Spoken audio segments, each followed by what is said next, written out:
screen, right? Yes, we see a black screen for now. Why? I don't know. Are you on a Mac by any chance? Sorry, I'm on Ubuntu. Mhm. Okay, let me join again, maybe. I don't know. No problem. Problem. It gives other people time to join. So Isaac is now just reconnecting. I will maybe give him a short introduction. Isaac is a machine learning and robotics engineer with over 8 years of experience. He has experience in deploying machine learning and deep learning models, and he worked on more than 20 projects across a variety of domains, including computer vision, natural language processing, self-driving cars, really cool use cases. And most recently, I believe only in the last year, he has founded Supplyz, which is sorry, I think there was some background. He has founded Supplyz, which is which is a startup or a company which is taking care of digitalizing the entire supply chain by developing IoT solutions using machine learning. So with that, Isaac, I would hand over to you, and the floor is yours to talk to the ZenML community. Yeah, thank you, Hamza, for the introduction. I don't know why I cannot share my entire screen. It's black, but I can share tabs. So I think I can continue with that. So I just plug another screen, maybe.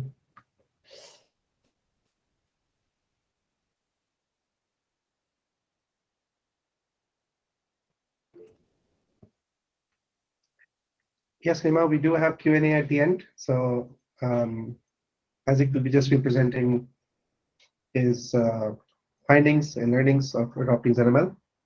And after that, you can feel free to ask him or us any questions. All right, let's do it. So now you see my screen, right? Yes. Okay, great. So yeah, so maybe start from how I started with ZenML. I was thinking about a tool to use in our stack to do the whole machine learning pipeline, automate the whole stuff. And I was thinking to use different MLOps tools. There are a lot of tools out there. And I started to explore them, start with several of them. And for this, I decided to start a simple ML project. So for this one, I used a simple sentiment analysis project to do everything from training, making the whole pipeline, deployment, monitoring, and everything. So this blog post is the third blog post that I wrote about ZenML, how to do machine learning pipeline to train the model.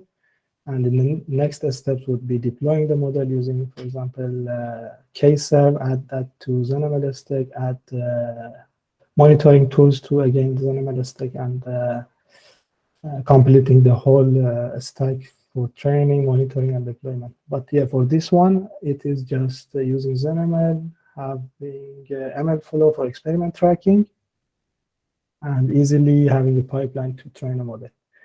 So for this, I just consider a simple pipeline. So to read the data, pre-process the data, and then create a data set, and finally train a model. So reading the data can be from a local storage, or for example, for us, it's on Google Cloud. You can read the data from, for example, GCS, then doing some processing and creating the data set and training the model. So with ZenML, so something that was very interesting, it was to do the development locally, and for example, on a subset of the data set, and easily switch to cloud. For us, GCP, run the pipeline on Vertex AI, use the power computation there. And so I explain everything here from installation and all the steps that you need, add ML flow as integration, how to use ZenML for enabling experiment tracking using the decorator that you have in ZenML, or you can simply also use MLflow itself to manage everything yourself. So here, easily we have one experiment tracker, MLflow tracker added to the stack. So the default stack that you have when you install ZenML stack. And here is the whole architecture that we have. We have the pipeline that I showed you before, in a pipeline which will be executed locally as the local orchestrator. We also have the experiment tracker MLflow, which again will be on local machine, and all the local artifacts and metadata will be stored locally. Maybe I can also explain about the code a bit. So here's the code that we have. It's simply training a model in Keras, TensorFlow, and defining the steps here. So here are the steps that we explain. It's simply reading a CSV file. This can be anything else from GCS or anywhere you can read the data. Then we have another step for processing the data. Then creating the data set, maybe splitting the data set simply, and then training the model by enabling MLflow and defining the model and doing the training. One thing that we can do, one thing that, for example, was I was struggling with was defining the inputs and outputs for each step. So in ZenML, you should tell it what are inputs and outputs. For example, NumPy arrays, pandas data frames, or here, for example, we have one tokenizer, which is kind of from TensorFlow, and we need to define this and tell ZenML how is the input and output. For this one, there is one materializer from ZenML. We define a class, and we need to write these two methods here for handling input and return. It's just simply here reading the pickle file and saving the pickle file into a file. I wanted to show how to add a materializer for your custom input and output, which is not, for example, supported by ZenML yet. And then when you write the pipeline here, you just call the steps, pass the data between steps easily. And when you want to run it, here you say that I want to use this materializer as one of the, I use tokenizer as output in one of the steps, and here I can easily tell that, okay, use this one as the output type. And after this, we can easily run the ZenML model, ZenML pipeline locally. So for running it locally, I think if I open my VS Code, you will not see this. I can first show the blog post and then share the VS Code UI to show the stuff there and do it. Before you switch, maybe we have a question from Nima. Like Nima, maybe you can ask the question yourself. You're actually muted. Hello.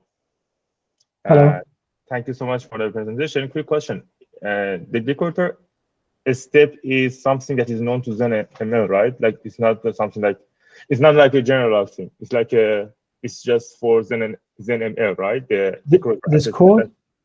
Yeah. So on the top of like the function classes, you put decorator like add sign a step. So that decorator is just for ZenML? Yes, exactly. Using ZenML, using a step decorator, you can tell ZenML that this is one step, this is one step. These steps are in the pipeline that I showed you here. Okay. For example, for each one of them, it's just a simple normal function, but you add this decorator to tell that, okay, this is one step, and I will show later in on GCP on Vertex AI these steps again. Okay. So sorry, go ahead. Yeah, that's just. Okay. Okay, so quick one last question. The other question is, what was like the first reason, what was like the first reason that you tried to use the ZenML in the first place? Like, what was the main advantage that you think it has that if you don't use it, you will get into some sort of like trouble later in your, like, for example, experiment or building the model? So the reason is that we usually get a lot of data every, for example, day or every month, and we want to do the training again and again. So we just create this pipeline. For example, on GCP, you can use one scheduler to, for example, trigger it every week, every month to read the new data from GCS, do the training again, and then you can define some condition or criteria that if, for example, the accuracy is more than something, use this new train model in the inference for example, the rest of the inferences that you have. So it's just automating. So every pipeline that you have, maybe it's data ingestion pipeline, maybe it's for machine learning. It's kind of orchestrator that you can define steps, automate it using some schedulers. You can trigger it, or based on some conditions or events, you can trigger it again. So after doing all the experiments with the machine learning model, when you design the machine learning model, at least I do this. When I design my machine learning model, I then create one pipeline to just use it regularly, for example, weekly or monthly basis. Thank you. So that's the reason that I. Thank you. And we have one more from Kandeep. Kandeep, do you want to talk about it? Or if you can't unmute, I'll quickly mute it out. Yeah, hi, Hamza. Hi, Isaac. Hi. I have one question regarding the materializer that you have used. Can you explain where we can use this materializer, like in what situations? So let's suppose if we are developing the computer vision models and where we can use this materializer, like in what situation we should use this materializer so that it can help us to build something which we are not able to think. So as you have told that you have been struggling on that part, so how did you recognize that you have to go for materializer? Yeah, so in ZenML, as I said, in each step you need to tell the type of input and output. Some of them are supported, for example, NumPy arrays or data frames, but for example, the tokenizer from TensorFlow or some custom input outputs, if they are not supported, you can check ZenML documents for supported ones. If they are not supported, you need to define it and tell it ZenML. Tell the ZenML that, okay, this is the type of input or output that I'm using, and you don't support it. For example, for tokenizer, I didn't find it in the supported one, so I just defined the materializer, and in the output, I tell that, okay, this tokenizer uses this, for example, type, and here, as I said, I need to do this to tell ZenML that this is the type of the material, the input or output that I want to use. So if it is not supported, you go for materializer. Yeah, because ZenML needs to know how to serialize and deserialize the object. So if you give it, if you create a custom class, or if ZenML sees a class it doesn't know, one way of doing this would be to pickle it, but we don't default to that because usually pickling is maybe not a good practice sometimes. So we let the user decide how to store the object on the file system or on blob storage. Okay, so that means it can be stored, like it will be stored as an artifact in the metadata that is being laid below the pipeline, right? Yes, it will be versioned and tracked in the metadata. It will be versioned and stored in the artifact store and will be tracked in the metadata store. Okay, understood. Yeah, thanks for that answer. Thanks, Isaac. Thanks, Hamza. Yeah, so again, you can visualize the MLflow UI. I will show it later. It will be something like this. And then we can go for the GCP. Maybe it's better if I can share my VS Code screen. I think you don't see my VS Code, right?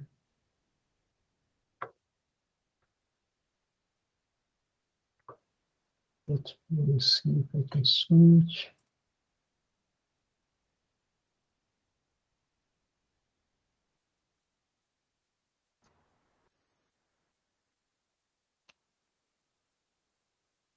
Yes, so Alex shared some, like while Isaac you set up, Alex shared some really cool material about materializers. So if you want to read them, that's really cool. Yeah, so for ZenML, I think we can just check the lists here. I will have two stacks here. One is the default one, which I added the ML flow tracker, and the other one is the Vertex AI, which I explained in the blog post how to pull the recipe. So there is a repository contains a lot of recipes for different cloud providers. So I use Vertex AI one. It uses Terraform backend, and you can follow the steps exactly I explained how I did it, and you can also check the repository and also ZenML documentations. So you can easily switch between these kind of stacks. For example, at the beginning, it is the default one. I just don't do this because of the time limitations, but you can follow the steps to do the same. So we are on the default, then we switch to the Vertex AI. And when we switch to Vertex AI, we can easily just run the file. This is the train DL file that we have. It will start dockerizing stuff, and I can push in the image and then start it. So I can show what I have from previous runs on GCP. So this job is submitted. So again, I think I need to stop sharing and share another window. Sorry for that. I don't know what is the problem with my. So here is the Vertex AI dashboard. So if we go to the pipelines here, so you see all of the runs that I had. This is the run that I started right now. You see these steps that we defined: read data, process data, create data set, train model. You can see a lot of information about this, each step here. So we can check the previous ones. For each step, you can see, for example, the logs, duration, everything here. You can also go to GCS to see all the artifacts. So here is the bucket name that it uses. So you can set all of this in the recipe that you pull from the ZenML repository, set the different username, passwords, bucket names, everything. And here I think are the inputs and outputs of steps stored. And this is the ML flow. This is the ML flow artifact store. When you run ZenML experiment tracker scribe, you will get a window that you will have one link to the MLflow UI on the cloud there. So for me, I don't want to again stop sharing and start again, but yeah, I do it here. ZenML experiment tracker.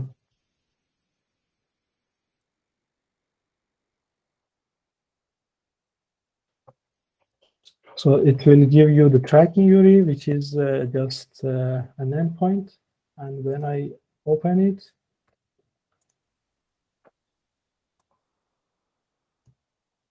it will ask me the username and password. So the username is admin and password is set.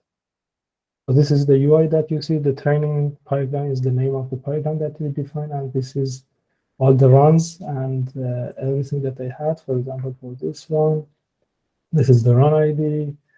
This is all the artifacts, the model, the tokenizer that I saved. This is the path on DCS. You can easily use this run ID. If you want to deploy the model as an endpoint for inference, you can just easily read this from GCS and use the model. You can also do different stages here and read, for example, the last model in production stage. So normal stuff that you can do with MLflow. Yeah, so the model is now, the pipeline is now running. So the first step was successful. It will take some time here. But yeah, as you saw easily, running the pipeline locally, switching to running it on GCS, and then easily running it here. You can also set all the configurations for each step when you want to use the step decorator, for example, number of CPUs or memory, if you want, for example, more computation for each one of the steps. So if there is any question right now. Cool. Thank you so much, Isaac. That was really cool. Thank you so much for the entire demo. You went through all the aspect of like setting up a stack which is local and then going to the Vertex cloud. Also, you can go to any cloud like this. So it's super, super cool. I think we have a question by Kandeep. Go ahead. Thanks, Isaac, for that deployment show. Just wanted to understand. So this is the part of the training, right? Where we are deploying the pipeline and training it and storing the